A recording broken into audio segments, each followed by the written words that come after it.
பிரணீதா கையில புக்கு மாதிரி ஒன்று வச்சிருந்தா அது என்னன்னு கேட்டா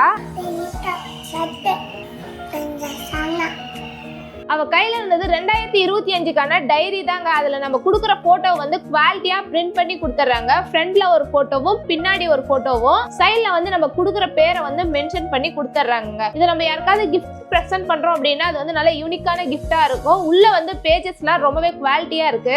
இதே மாதிரி இன்னொரு டைரியில ஸ்வீட் மெமரிஸ்ன்னு போட்டு 2025 மென்ஷன் பண்ணிருக்கு. இதுலயும் ஃப்ரண்ட் அண்ட் பேக் வந்து போட்டோ போட்டு சைட்ல நேம் மென்ஷன் பண்ணியாச்சு. அடுத்து வந்து மினி ஸ்பைரல் ஆல்பம் ஸ்வீட் மெமரிஸ்ன்னு போட்டிருக்கு. நம்ம போன்ல எடுக்க போட்டோஸ் எல்லாமே வந்து கடமைக்கேன்னு வச்சிருப்போம். நம்ம எடுக்கிற போட்டோஸ்லாம் ஒரு மெமரிஸா இருக்கணும் அப்படிங்கிறதுக்காக இந்த மாதிரி ஆல்பம் போட்டு நம்ம வச்சுக்கலாம். நம்ம கொடுக்குற போட்டோஸ் எல்லாமே இந்த மாதிரி மினி ஸ்பைரல் ஆல்பமா பண்ணி கொடுக்குறாங்க. இந்த photo diary and mini spiral album இது எல்லாமே தமிழன் கடைங்கிற இன்ஸ்டா பேஜ்ல இருந்து நான் வாங்கியிருந்தேன். இவங்க கிட்ட இந்த மாதிரி நிறைய கிஃப்ட் ஐட்டம்ஸ் இருக்கு. உங்களுக்கும் வேணும் அப்படின்னா அவங்களுடைய கான்டாக்ட் டீடைல்ஸ் ஸ்கிரீன்லயே கமெண்ட்லயே கொடுக்குறேன். நீங்களும் ஆர்டர் பிளேஸ் பண்ணி வாங்கிக்கோங்க.